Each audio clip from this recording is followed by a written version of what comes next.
Why don't you like Tiger Woods? You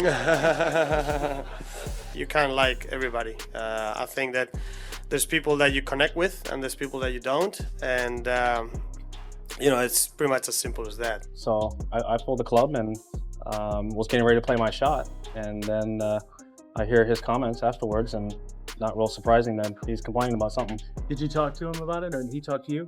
We didn't do a lot of talking. When Sergio Garcia burst onto the world stage in 1999, he was magic. At just 19 years old, this Spanish kid with a swing like liquid gold was supposed to be the next big thing. He was supposed to be the European answer to Tiger Woods. He had talent that few golfers in history have ever touched. But here's what nobody expected. 2 decades later, golf legends wouldn't be talking about his brilliance. They'd be calling him useless, immature, and the most annoying player they'd ever seen. So what happened? How did El Niño go from prodigy to pariah? The story starts where most great rivalries begin, with Tiger Woods. In 1999, at the PGA Championship at Medina, Garcia announced himself to the world in the most dramatic way possible. He was chasing Woods in the final round when his ball ended up at the base of a tree on the 16th hole. With his eyes closed, Garcia slashed at the ball and somehow got it onto the green. He sprinted up the fairway doing a scissor kick celebration. The whole world fell in love with him in that moment. But there was another moment that day that Tiger Woods definitely did not love. On the 13th hole, after sinking a long birdie putt, Garcia stared down Woods on the tee box. It was a gesture of defiance. Garcia later said he did it with good feelings, just trying to push Tiger. But the Woods camp saw it differently. They saw it as disrespect from a teenager who didn't know his place yet. Tiger won that tournament by 1 stroke, but something had been set in motion. A year later, at the Battle at Bighorn, Garcia beat Woods in a made-for-TV match play event. His celebration was so intense you'd think he'd just won a major championship. Woods was reportedly annoyed that Garcia treated an exhibition match like it was the Masters. The relationship was already frosty, and it was only going to get worse. By the early 2000s, Garcia had developed a reputation. He was known as a complainer, someone who always had an excuse ready when things went wrong. At the 2002 U.S. Open at Bethpage Black, Garcia shot a 74 in terrible rain during the second round. Afterward, he lashed out at tournament officials. He said if Tiger Woods had been out there, they would have called off play. He was implying the USGA had a bias toward the world number one. It was the kind of comment that made Woods roll his eyes. Tiger's whole philosophy was about taking total ownership of your performance. No excuses, no complaints. Garcia seemed to do the opposite, but the real breaking point came 11 years later. At the 2013 Players' Championship, Woods and Garcia were paired together in the third round. On the second hole, as Garcia prepared to hit his approach shot, the crowd suddenly erupted in cheers. Garcia blamed Woods. He accused Tiger of pulling a club from his bag to incite the crowd while Garcia was still over his ball. Woods dismissed the accusation completely, saying the marshals had signaled Garcia had already hit. It turned into a public spat. Garcia told reporters that Woods wasn't a nice guy to play with. The media ate it up. Then 2 weeks later, everything got so much worse. At the European Tour's awards dinner in London, a reporter jokingly asked Garcia if he'd invite Woods over for dinner during the upcoming U.S. Open to settle their differences. Garcia's response was catastrophic. He said they'd have Tiger over every night and serve fried chicken. The comment was immediately recognized as racially insensitive. It invoked a horrible stereotype used to demean African Americans. The reaction was global and severe. Tiger Woods, who rarely engaged in public feuds, condemned the remark on Twitter. He called it wrong, hurtful, and clearly inappropriate. Garcia issued an apology, claiming he answered a joke with a silly remark, but that it wasn't meant in a racist way. He said he felt sick about it, but the damage was done. For Woods, who had faced racial barriers his entire life, the comment confirmed something. Garcia wasn't just annoying. He fundamentally lacked the maturity and respect required of a peer. The fried chicken remark remains the defining moment of their relationship. It's a stain that no apology could ever fully erase. If you're enjoying this breakdown of how Sergio Garcia managed to annoy every golf legend imaginable, drop a comment below telling us which feud surprised you the most so far. While Tiger Woods represented competitive fire and cultural clash, Padraig Harrington represented something else entirely. Harrington was the grinder, the guy who worked obsessively on every detail of his game. Garcia was the natural talent who relied on feel and emotion. Harrington has been blunt about their relationship. He said they have zero in common, except that they both play golf. Harrington viewed golf as a puzzle to solve through discipline. Garcia viewed it as a stage for his talent. This difference bred resentment, especially as they competed to be Europe's top golfer. The rivalry exploded at the 2007 Open Championship at Carnoustie. Garcia led for 3 rounds and went into the final round with a 3-shot lead. Harrington, playing ahead, hit into the water twice on 18 and made double bogey. It looked like he'd thrown the tournament away. Garcia just needed a par on 18 to win his first major. He missed the putt. It forced a playoff. In the 4-hole playoff, Garcia made bogey on the first hole while Harrington made birdie. That 2-shot swing was the tournament. Harrington lifted the claret jug while Garcia was left devastated. What happened next is what really annoyed Harrington. Instead of taking responsibility for the missed opportunities, Garcia blamed forces beyond his control. He said he was playing against more than just the field. He implied the golfing gods were conspiring against him. He said he should write a book on how to miss every shot in the playoff. Harrington was not impressed. Years later, he